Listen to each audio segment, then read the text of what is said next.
Welcome to the Conversational Flow, a KCAS Bio podcast. Hello, and welcome to the 27th episode of the Conversational Flow, an official podcast of KCAS Bioanalytical and Biomarker Services. KCAS is a bioanalytical CRO serving the pharmaceutical and biopharmaceutical industries for over 40 years. Unlike KCAS' other podcasts, the Weekly Bioanalysis, which features news and topics more generally associated with the world of bioanalysis, the Conversational Flow focuses more on the niche of flow cytometry and its role within the greater industry. My name is Adam, and I've been in the flow cytometry space for over 15 years. I'm here with my co-host, Brian. Thanks, Adam. My name is Brian. I've been in the flow cytometry CRO space for over 14 years. Brian and I are members of the growing leadership and scientific advisory team at KCAS. Either or both of us are available to answer any questions you may have regarding this podcast or any of KCAS services.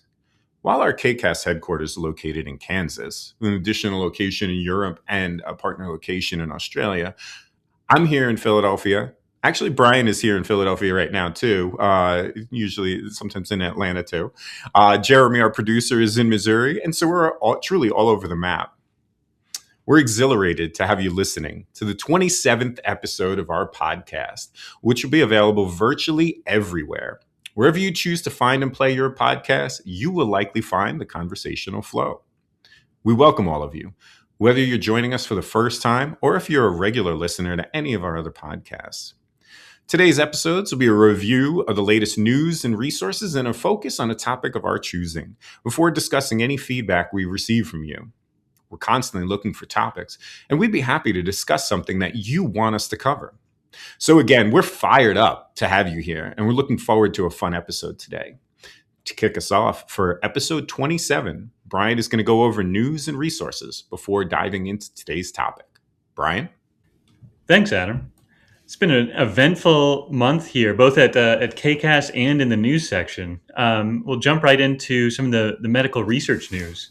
And the first one I have is actually a failure in clinical trials. So it is an attempt to use GLP-1 drugs to slow the progression of Alzheimer's.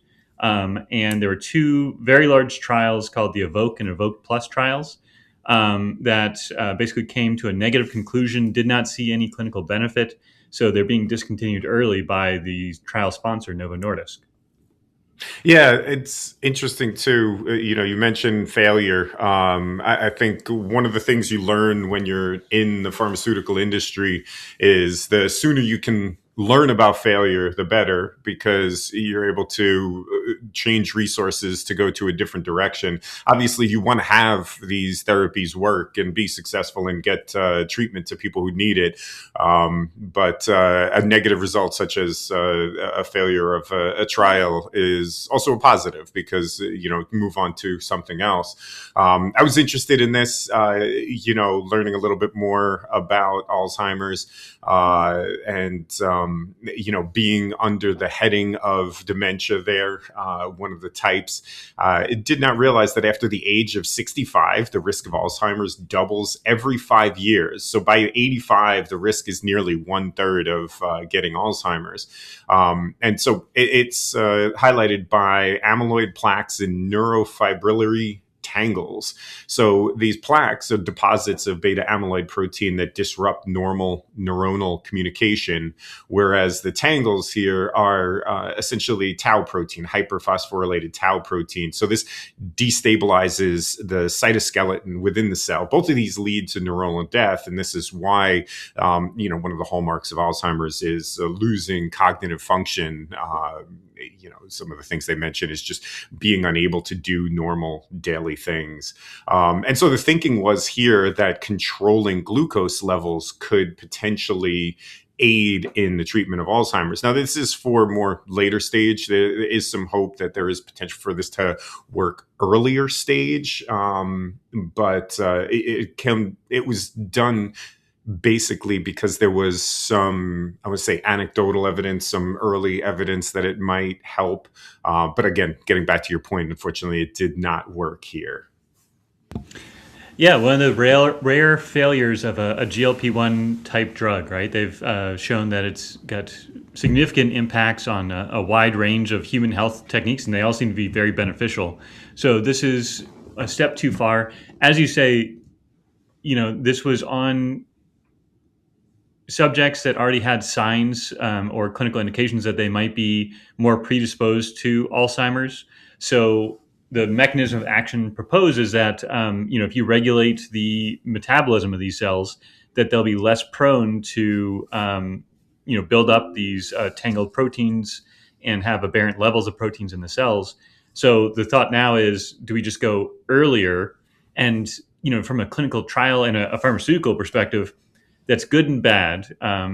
Bad in terms of the trial itself, because now you've got to run the trial instead of for, let's say, 10 years on a high risk population. Now you've got to run it for 20 years on a low risk population and just see based on the general level of population if it's a different level. So that makes for a very expensive trial. But on the flip side, that means that people would need to be on your medication for a longer period of time once it actually gets approved for the indication, if that is a contributing factor. Not only that, I mean, many more people would end up being on it if there are risk factors, right? They before they even know that they have it, would want to be on it to prevent that sort of progression. So That's it. Everybody at the age of 65 just all of a sudden starts taking a GLP-1, right? I I can thought you were see going to it. say 6, but Oh, yeah. no, maybe a little too early. At least 35. That's when bad things happen, I think. But Obviously, I'm trying to tell you here, I peaked when I was 6, and it's been all downhill since then. So fair. No, that second grade year, it's awesome. So, but yeah, so that was happening. And as you say, there are other mechanisms. So there's still potential hope for the combination of GLP-1 with other types of drugs that might clear out the plaques as well. So the thought is stop the disease from progressing and also clear out some of the damage that's been done. And you might see some positive indications there. But time will tell how much of this Novo approaches or how much of this other GLP-1 companies approach. I would imagine, just with the enthusiasm over GLP-1 overall, that it would be a hot area of research and something that everybody's going to at least keep an eye on as they progress, because neurodegeneration is, as you say, affecting apparently a third of all people, is a huge barrier to tackle and hugely impactful for these families that are caring for people with Alzheimer's or impacted by Alzheimer's themselves. yeah, I mean, the number of people that have Alzheimer's across the world is in the tens of millions. It's a large number of people. It's definitely impactful, and that risk factor. By the time you get to 85, 1/3, that's it's a pretty high risk factor. Sure. Transitioning over to our other news article here, I just put in ASH as a news article, and we got a laundry list of things that were announced there. Very exciting. So ASH is the American Society of Hematology, and it's where a lot of announcements are made about anything dealing with multiple myeloma. With this, it was a very interesting article. I certainly understand the activism within the scientific community. I think a large sentiment now is the anti-science backlash from all aspects, right? And what scientists want is good science and want to be able to continue to drive therapy through good science. And so it's good to see people coming together here to continue to drive that message home, hoping for a more optimistic landscape for science. I think the other thing that I took home from this was the difficulty right now in academia, specifically for funding. You read about it, and I think for us, it doesn't impact us as directly, right? Our primary clients tend to be pharmaceutical companies as opposed to academia. Do work with academia, certainly. But I mean, that part of the reason probably why I don't see quite as much right now, there's just not as much in the way of funding. And so that was a key takeaway, as well as some of the therapeutic information here that you had listed. Yeah, I mean, in terms of the therapeutic information, just a brief rundown. Like we've got in vivo CAR T continuing to do extremely well. Um, it's not often that you hear experts call data breathtaking or beautiful, but that's exactly how people describe the late breaking abstract from Colonia Therapeutics.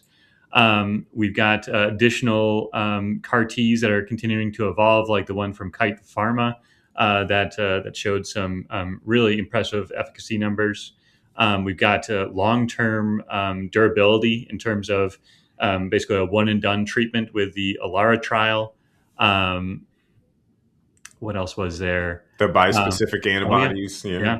I So think I'm partial to that, having worked at J&J and did a lot of work there. Obviously, it started with Centocor before it was acquired by Janssen, then became J&J under the J&J umbrella.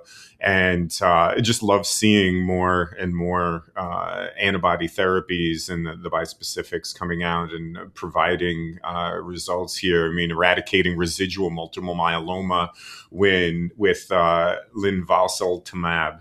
And yes, that was pretty good. Reducing the need for bone marrow transplants. And so excellent data there. yeah, so a lot of exciting new treatments. Anytime we see blood cancers getting more and more treatment options and better treatment options, it's just great for the field overall.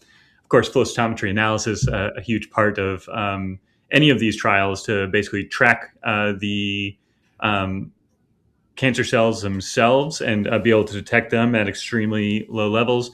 But in many of these cell therapy cases, also track the therapeutic product, which is the cells, as well as the pharmacodynamic effects. So basically, what is the cell doing for cell therapies, or what is the biospecific antibody doing to the immune system for these biospecifics? So always a good flow arena there for discussion as well. And the other thing that I think is important coming out of ASH here is you see a lot of the debate on the chimeric antigen receptor T cells and where is it at right now? How is the science doing?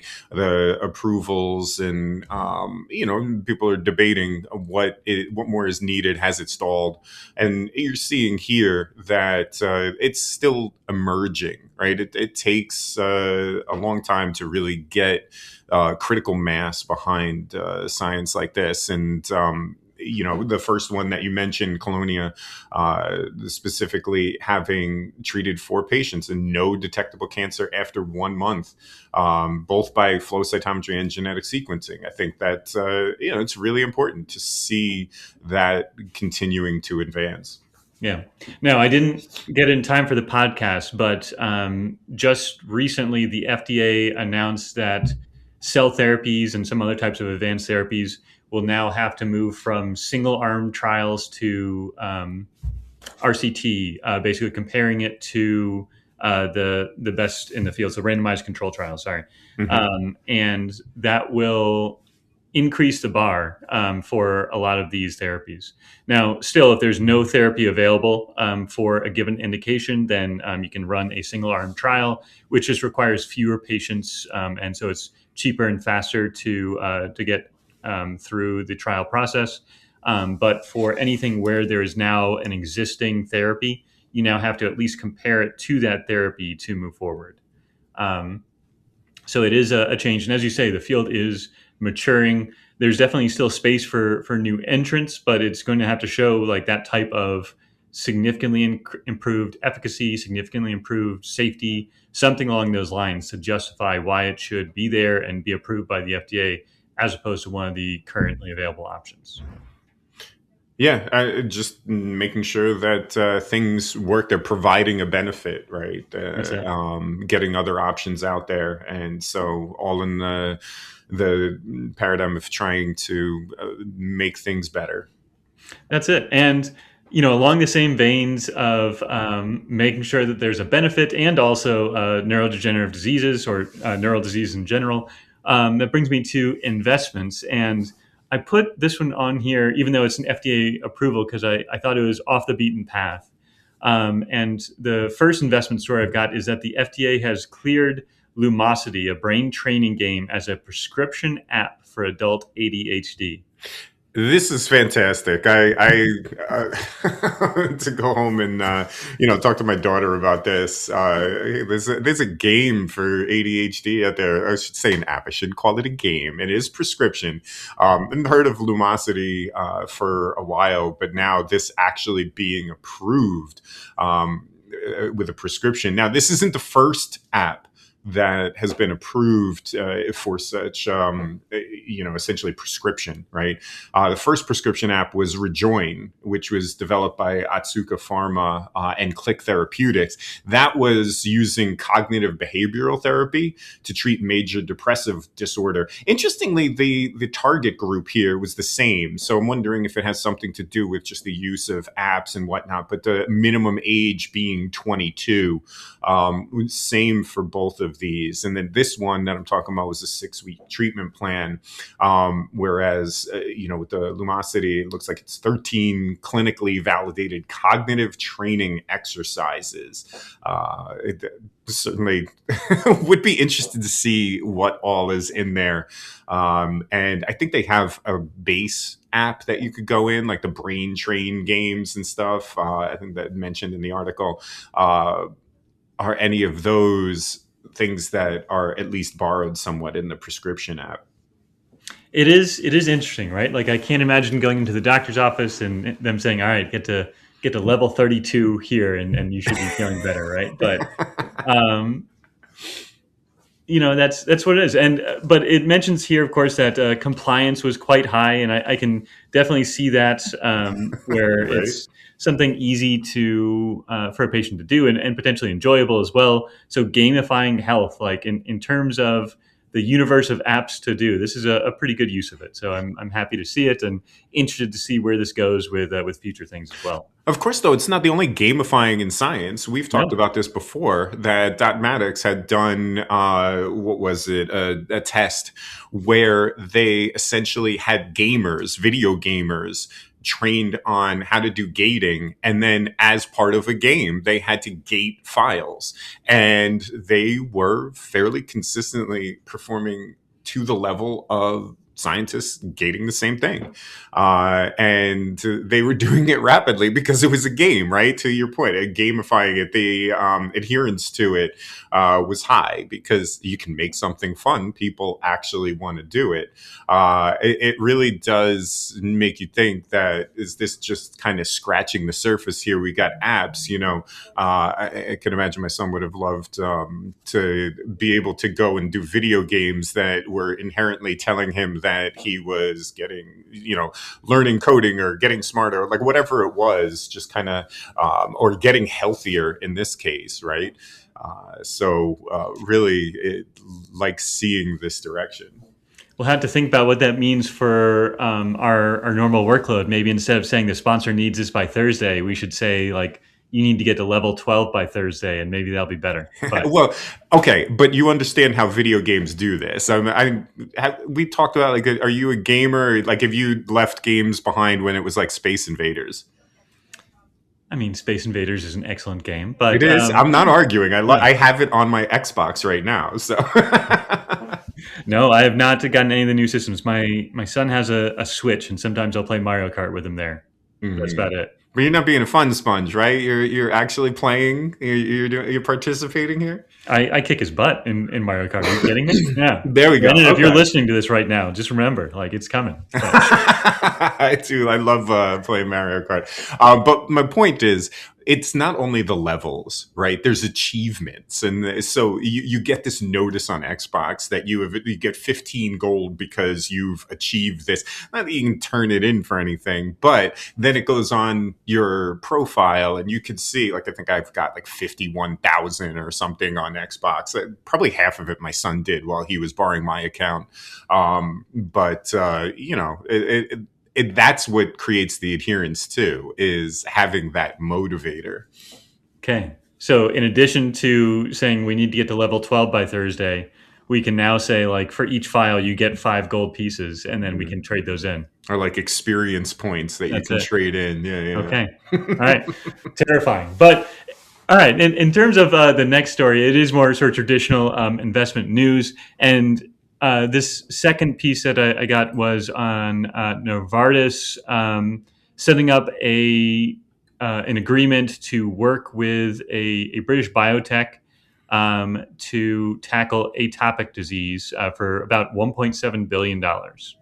And here we've got an AI powered platform, right? They call it Lab in the Loop. Is the platform. So you've got multi-omic aspect to it along with the artificial intelligence, and then using patient-derived data. And then this can essentially identify and validate targets. And so I think what you're seeing here is more of a kind of customized medicine a little bit, really utilizing AI, but then on top of it, putting in more data.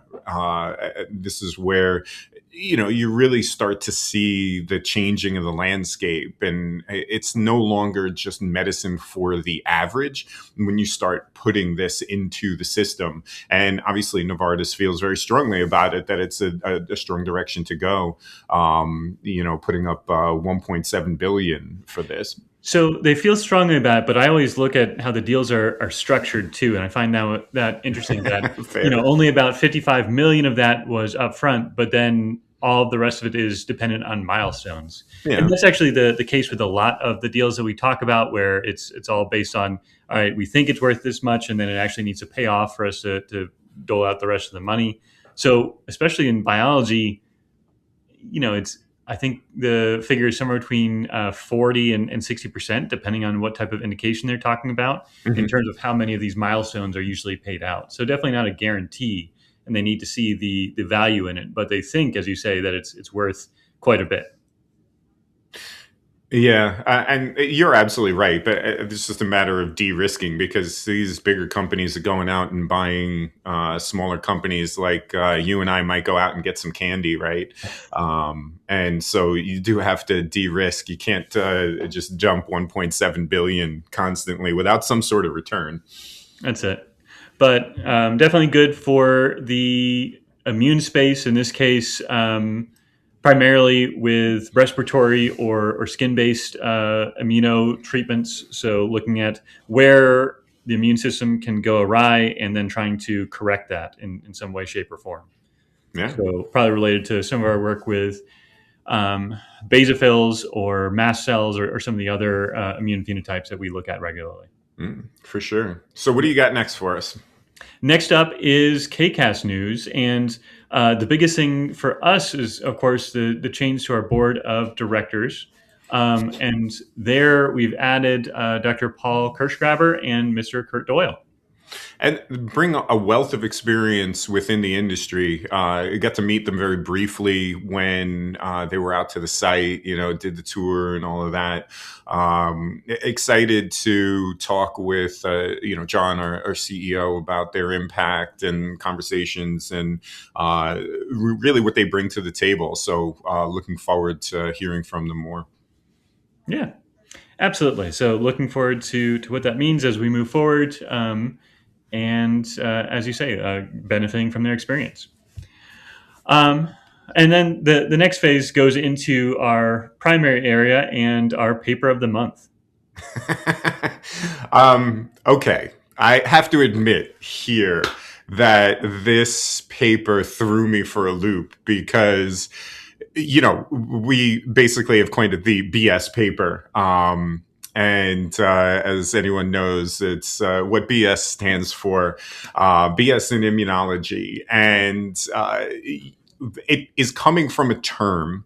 And just to be clear, this is not Bachelor of Science in Immunology for all of our more innocent listeners. Yeah. Why don't you go into the title of the paper here? Yeah. So the actual title of the paper is a little bit drier, right? It is Guidelines for T-Cell Nomenclature.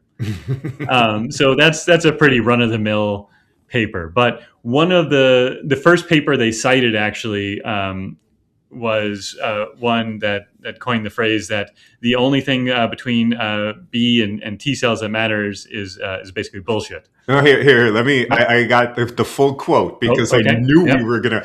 And the paper is "Discovering the Origins of Immunological Competence." It's by Jacques Miller, right? And so in there, he quoted Professor Beattie Morris, who was a professor of immunology at the John Curtin School of Medical Research in Canberra, Australia, likened B and T cells. So this is at the discovery of B and T cells, right? At this time, people just thought that there was a pool of essentially lymphocytes and they just did all sorts of functions, right? And so there was data presenting that there are actually B cells and T cells that are differentiated in how they work within the immune system. And this Professor B.D. Morris said, the likened B and T cells to the first and last letters of the word bullshit. I say that because it is squarely in the paper, which is not something that you see in literature. So it's stuck out in my head. And it's very interesting, some of the comments that you see here about the advent in immunology, the changes. In 1971, there was a comment: "None of my juniors seem to be worried as I am by the fact that the contribution of laboratory science to medicine has virtually come to an end." 1971.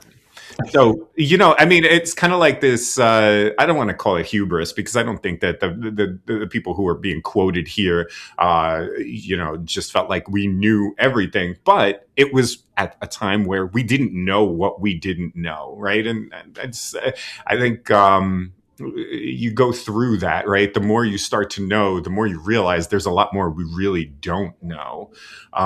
There was another quote here from 1930, Lord Moynihan: "We can surely never hope to see the craft of surgery made more perfect than it is today. We are at the end of a chapter."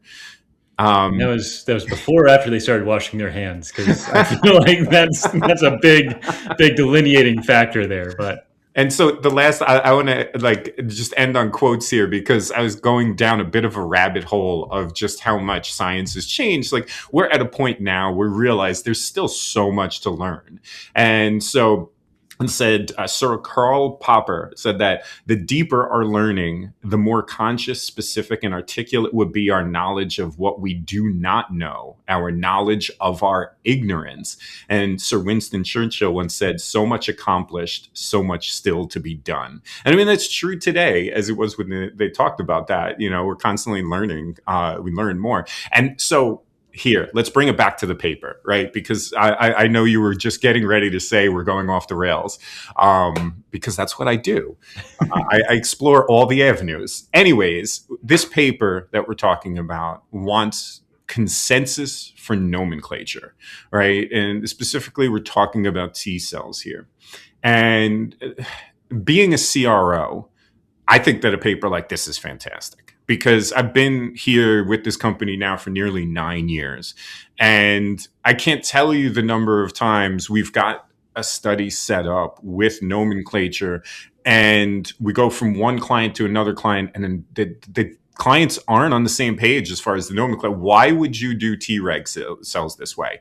That doesn't make any sense, But the last client wants to do Tregs that way, right? And they are appalled by a different way to view it. And that's just like a minor example. There's so many, the nuances, the flavors now of T cells. And so what this group had proposed, this is coming out of a Keystone Symposium from 2020, that they need to come up with a consensus for naming, a modular kind of naming so that it's easy to use. It can be broadly applied.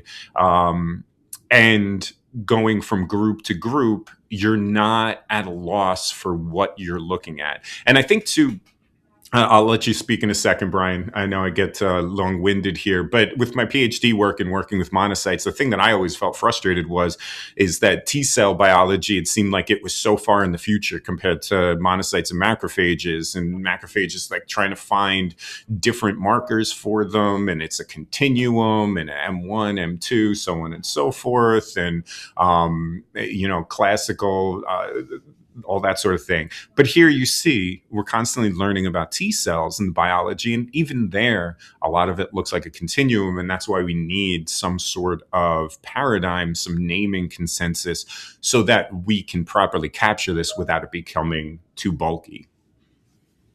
That's exactly it. And you say to yourself, well, who cares what you call it? Like, that's just a name at the end of the day. But this name drives so much, right? It drives how we think about the function of the cells.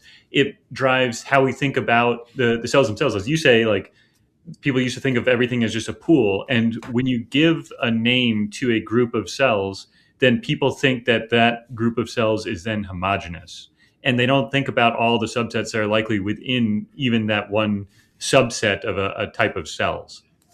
So this paper does a pretty good job of trying to push people to be very specific and to then list out exactly what they mean. I think that second part is as important, if not more important, than the first part. That every time somebody says Treg, you have to say what you are calling a Treg cell. Like, you must say, is it CD 127 or CD or FOXP3 positive or whatever that you're using. CD25. Yeah. Yeah. Like, you have to specify that. And I think that's critical because other people will, as you say, just assume everybody's on the same page when they say Treg. But if you don't spell it out, it's a challenge. That's one of the things that CDISC is trying to address as well with their nomenclature, where they're basically trying to get rid of all of these names in general and just call cells by the markers that they're expressing instead. Right. I think this goes a little bit further than just the markers. So they do break it out to different parts. So you would start out with the lineage, CD4, CD8. You go to the function, so the type of subsets. Now, one of the things they did do that I was really appreciative of is avoiding the uses of C and E. So specifically, they don't get confused with T central memory or T effector memory, right? And so would you go from function, you've got migration, and so whether it's can migrate directly from the blood to the uninflamed secondary lymphoid organ, so on and so forth there. Then we've got the subscript, so where it was isolated from, things like that, differentiation state, and then a subscript to that, and then antigen, so whether or not it has been exposed to antigen. And so all of these, I think, really kind of capture, but with enough flexibility where you may not be using markers for every single one of these subsets. And so maybe you're just looking at CD4 versus CD8, right? You stop at lineage, and that's where the naming kind of ends. You're not trying to force it into, I think their example was T cell, homing T cells, the CCR7 positive, stuff like that. Maybe you don't have that sort of information, and so you don't have to, but you're still within the same bounds of that naming paradigm. So if you're going from one paper to another, and that's one of the requirements they say, is you need to outline here what it is that the T cells that you're looking at, how you're looking at them based in this naming schema. And then you can go from one paper to another and appreciate the same or similar populations. That's it. And that is the goal, right? And that's one of the things that makes flow cytometry sometimes difficult to reproduce, because if you aren't even looking at the same markers, there's no way that you can get the same answers unless it's a very, very significant effect that you're really looking for. So hopefully this will make its way into some of the sort of reference standards for papers and paper reviews. That way, the editors of journals can point to specific criteria and say to make sure that the paper conforms to these naming conventions. That way we can make sure everything in, let's say, cytometry part A or B follows these requirements. Yeah, agreed. So essentially with this paper, I don't think that we said the author, Massapust and team, and this is a lot of authors here, so don't want to leave anybody out, but certainly reference the paper in the agenda that we post. It's in Nature Review Immunology 2025 paper. Now, the reason I'm bringing this up is how long can you expect something like this to take to be fully adopted, especially if we're talking about a paper that was just 2025. And so I queried our friend ChatGPT and trying to understand if there was a T cell nomenclature schema for naming, that how long would it take the industry at large to adopt. Of course, it pulled this paper as the reference, which I was really excited about. I didn't mention anything about the specific paper. Early adopters, it expects that it would be about a few months to 1 to 2 years, essentially. These are labs that are already involved in a consensus clinical group, so on and so forth. And so that's where you're starting to see the ball rolling there. Then the broader academic uptake would take probably about 2 to 5 years. You would need endorsements, tools, things of that nature to make sure that it gets disseminated. And then to become a field standard is going to take over 5 years. So this is not something that happens overnight, but because of what it provides and how it unifies the field in a way that allows mining of data so much more simply, I think it's very important. I agree, right? And unless you start the process, it never happens. The only downside to that as well is that every time you make a new standard, then it gets added to the general milieu of standards. So that's the going joke with software languages. If you don't like any of the 10 software languages, you should go try to make another, and then there'll be 11, right? So if there are added standards, it gets to be a challenge, and hopefully they get added sort of in sequence and completely, as opposed to in pieces, to get the maximum effect out of it. Yeah, I certainly. I hadn't heard about that before. Now, they do reference that there is going to be overlap here, where you have what everybody's using, and each group uses something a little bit different. There's not unlimited names for each T cell function. I'm sure somebody might tell me that there is, but anyways, I digress. There is several different naming schemes for types of T cells here, and that will overlap with this until it continues to move in this direction and you get wholesale buy-in. You start seeing this at conferences, and adoption, so on and so forth. So what are your thoughts on adoption here, Brian? I also think that it'll take definitely many years for this to get adopted.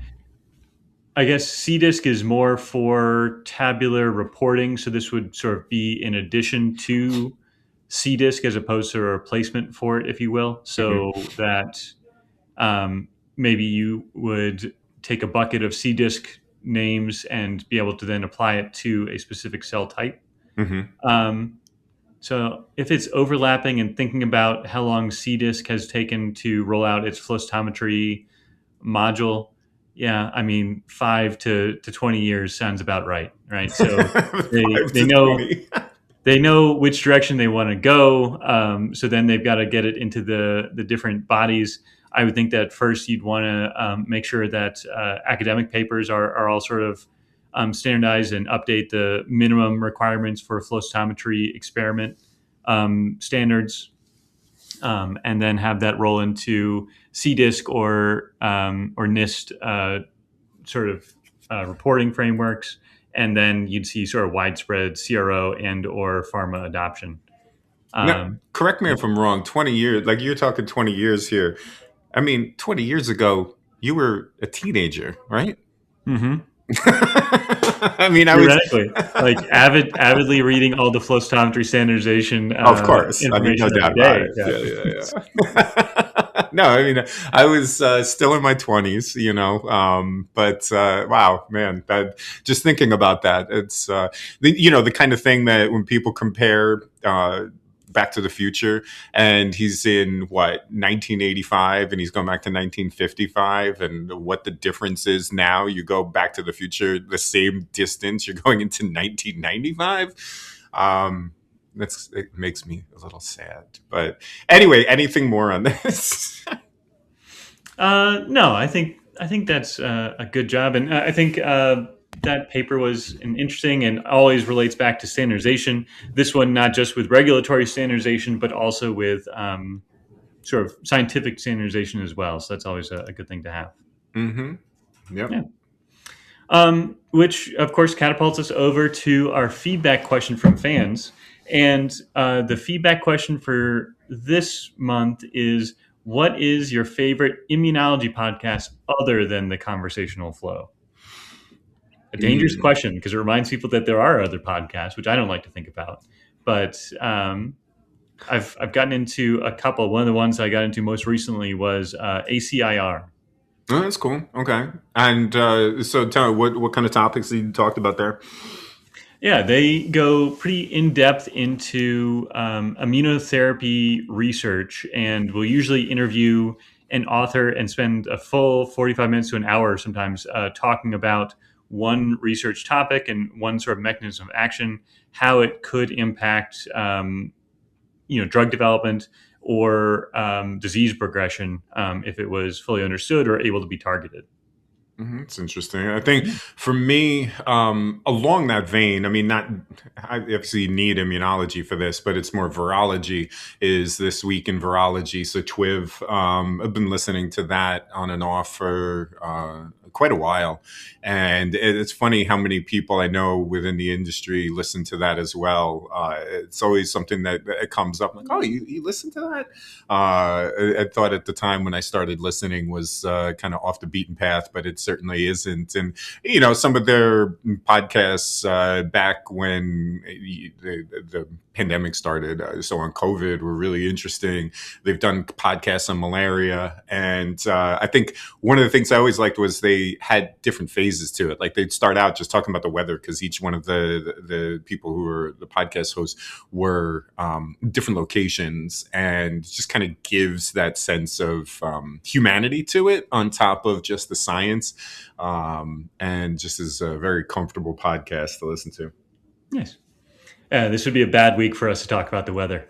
I love this weather. Yeah, I am deathly allergic to snow, and it is all over the place right now. So it's a challenge. It's all over the place. Yes. Yeah. Why couldn't they just put it like in a little 5x5 spot over there for you? I mean, why if it could be well behaved in one location, I'd be fine with it. But no, instead it goes on the road. It makes it slippery for cars and people, and it's the worst. So what you want is a snow zoo, so that you could visit snow, but you can leave it behind. Yeah. If we could do that, that'd be ideal. And then it's like a ski slope. That's like a snow zoo. You know what? When you put it that way, I think they've got one of those in Dubai. And yes, it's a good way to think about it. But yes, all right. And I guess moving on, in terms of our most productive procrastination technique, just for general banter, what is a time when you got the absolute most done while trying to avoid doing something else? Okay, I'm going to punt this because I'm curious about yours first, and then I want to get a basis for what you're thinking, because I have several ideas. So what is yours?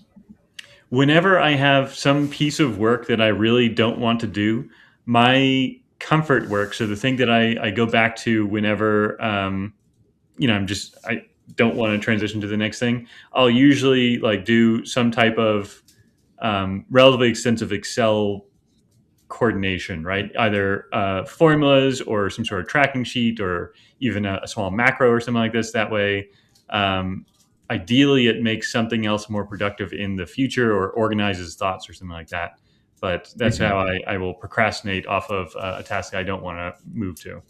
So it's interesting you say that. You're kind of doing work when you're trying to avoid work. And I get that exactly. The point is here, productivity.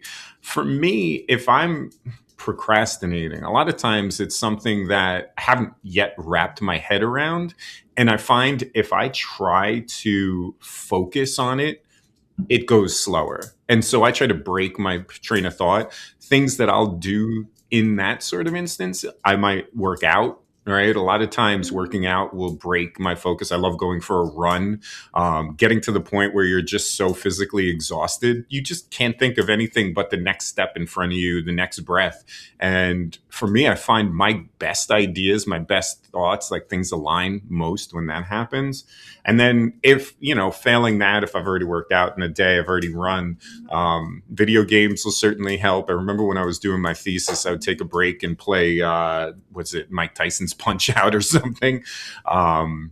and it just became something that was rote, and I could occupy my brain slightly while the gears were turning on something else. And I can't tell you how many times like ideas just came to me in the middle of doing stuff. I was going to say that's a much healthier approach, probably. But then you added video games in. But then I remembered our news story, and maybe that is still a healthy approach. I don't know. But yeah, it's good to disconnect at some point. I find I need to learn. I know my limits, right? If I push too hard, the idea is just not coming.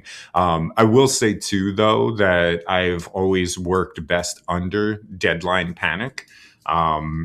So I say I had a conversation with a friend recently who was telling me, that I love to be challenged, and it bears itself in every single aspect of my life. I put myself in a position where I'm constantly challenged. And I just thrive that way. So maybe procrastination is the way I'm built anyways. There you go. All right. Excellent. Well, it's been a great episode. Appreciate the discussion as always, Adam. Looking forward to the holidays, of course, and want to just thank all our listeners. And we'll see you next time. Yeah. Before we do go, I'm kind of curious. Do you have something you're going to be doing for the holidays? Any kind of special thing? Not really.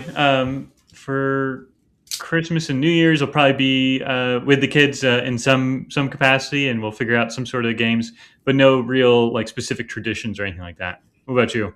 That's cool. My daughter and I are trying to, create some new traditions. And so just recently went up to New York City. I came from New York City, but not Manhattan. I was from Queens.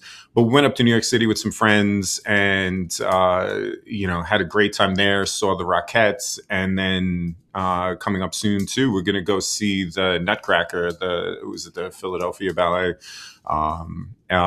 Same friends, and so really looking forward to that. I think something that my daughter and I've been looking forward to doing these sorts of Christmas activities. Okay, nice. That sounds nice. All right. Well, thanks again to our listeners, and we'll talk to you next time. Yeah, thanks everyone. Take care.